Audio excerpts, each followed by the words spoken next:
Hey guys, Tomboy61, and today we got ourselves a match in the Synop on Straits where we play it a little bit differently. Additionally, we do have a patch code to give away, and of course we have our usual comment of the day. Comment of the day goes out to someone who leaves a comment on one of our previous videos. Today's comment of the day goes out to Matias Verges Cruz. He says, "Hello," and I say hi right back to you, sir. I hope you are having a good day. Now, let's get into Strait. Now, Strait is an interesting map. It is definitely one of my least favorite maps. It is essentially a traditional 3-lane design for a multiplayer map, right? If you look at a lot of maps, at least in like main first-person shooters, you're going to see that the 3-lane design is a very basic and long kind of like traditioned one. It's something that is used a lot in Strait. Very much replicates it. There are 3 paths, and there's some points where you can cross over into the different lanes. It is a traditional 3-lane design. But in World of Warships, we don't see a lot of people use this middle path, this middle lane, mostly because it's a very exposed path. And if you have the opportunity to, I think there's some good plays to be had here. As you can see, we have a Synop. We're in the Synop. We also have someone backing us up in a Scharnhorst, and we're going to go ahead and try to push middle. I've been pushing more and more on middle when I'm in a battleship, and it tends to turn out well. There is always, of course, a risk of a destroyer playing mid, but a lot of the time you can kind of check the spawns of your team, and you can usually deduce where destroyers are going to be.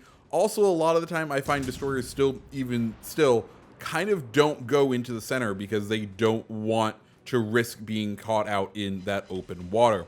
Now, the reason this works so well for us is, well, we're in a Synop. Our nose armor, our bow armor, the front of our ship is pretty impregnable. Yes, we'll take some damage here and there, but we are going to be able to tank a lot of damage. And in this position over on the right-hand side, we have our critical area, the squishiest bit of our citadel covered by this island, but we have full access to being able to shoot their team, and it's going to protect us well. We see that Scharnhorst is deciding to go ahead and push in, and that means we can go ahead and push in as well. At first, we were just going to kind of hold back and then start pushing out in, kind of pieing out the corner. I don't know if you guys have heard that terminology before, but in like a tactical situation, if you can imagine having to go through a doorway, instead of just stepping through the doorway all at once, you slowly go around that corner so that you're able to scan and shoot things as they come in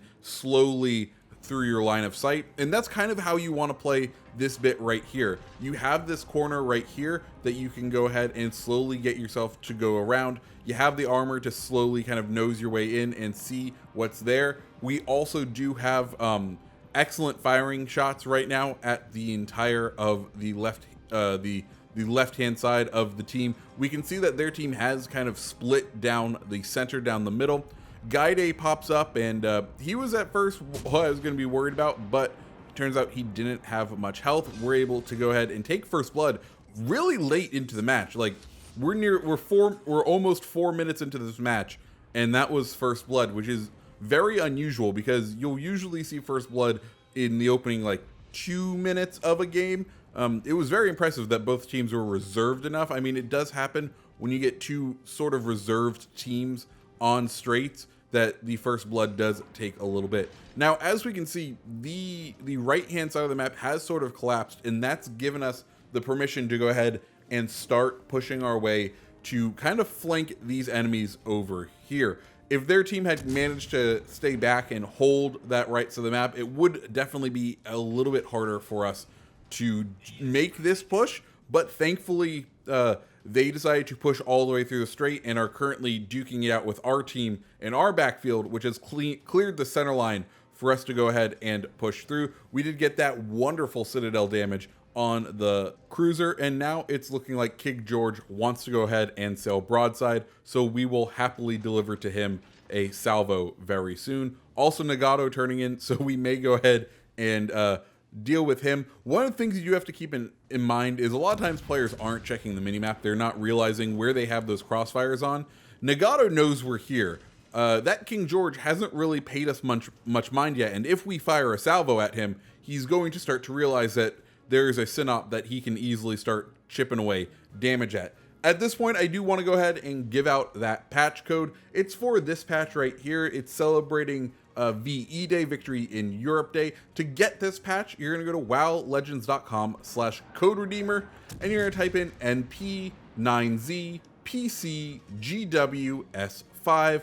Once again, that's NP9ZPCGWS5, and that will get you that patch right there. While we were doing that, we went ahead and took out that enemy battleship, and it is now time for us to kind of start pushing in. We got 2 kills. Aoba is very low. If we can go ahead and get another salvo on him, we will go ahead and finish him out. King George has headed behind the island, so he is no longer really a viable target, and we're going to go ahead and launch our spotter plane because Aoba is kind of facing his rear towards us, and if we know Japanese cruisers, we know that usually means torps, or he's planning on trying to get us to come around the corner and torp us. King George finally paying mind, didn't realize he had the angle at us, and we are going to go ahead and deliver those back and turn in, just because at this point we had no idea he had that availability, and we take a huge salvo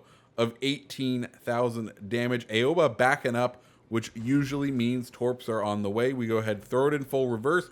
That way, if he did launch based on our speed of coming around the corner, there are the torps, that they would be wildly off, just like we see right there. 2 seconds until the reload's done, and Aoba is wiped off the map. Hopefully, shots are away, and Aoba is down 3 kills now, with 3 potential kills in relative close by. We're going to be able to start flanking these ships right here, and hopefully we can go ahead and pull out the Kraken. Colorado is on what is very low health for him, so we're going to play a little aggressively, try to get the kill, knock him off the board per se, and this is really showing where that center push has helped. If no one pushed center, we would not be a threat to these guys right now, and we would be duking it out down the lanes.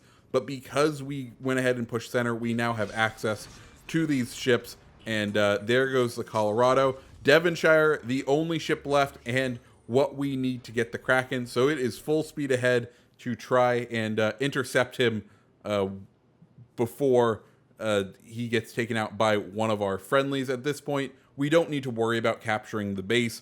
There's no other enemy ships really in play other than that Devonshire, and he's within close enough proximity where it does make sense for us just to go for the kill to get that Kraken. So we come around Devonshire. We have a small window to go ahead and shoot him before he drops spot, and we get 4 hits for a decent amount of damage, but we'll go ahead and see what he has left. We didn't get too much, but we did get a decent hit, and now we're just waiting on our rear gun to be eligible to go ahead and shoot. And of course, he drops spot once again. Of course, he's in those sections of island, so it really is just going to depend whether he goes right or if he goes left. If he breaks left, we're going to have a chance to shoot at him, and he does. Front 2 guns away. We saw him for a brief second, untargeted, and Citadel hit. That's what we like to see. Rear gun, because he has nothing left in the tanks. Another Citadel takes him out. We get the Kraken. That wraps the game. And yeah, guys, that's the video for today. I hope you liked it. I hope I showed you that you can go ahead and push center on Strait. And as long as you play smartly, it isn't too bad of an idea. It does definitely help you take some shots on people who you usually wouldn't get the shot on. Guys, I hope you liked the video. If you did, go ahead and hit the like button, hit the subscribe button, and I hope you have a great rest of your day. See ya.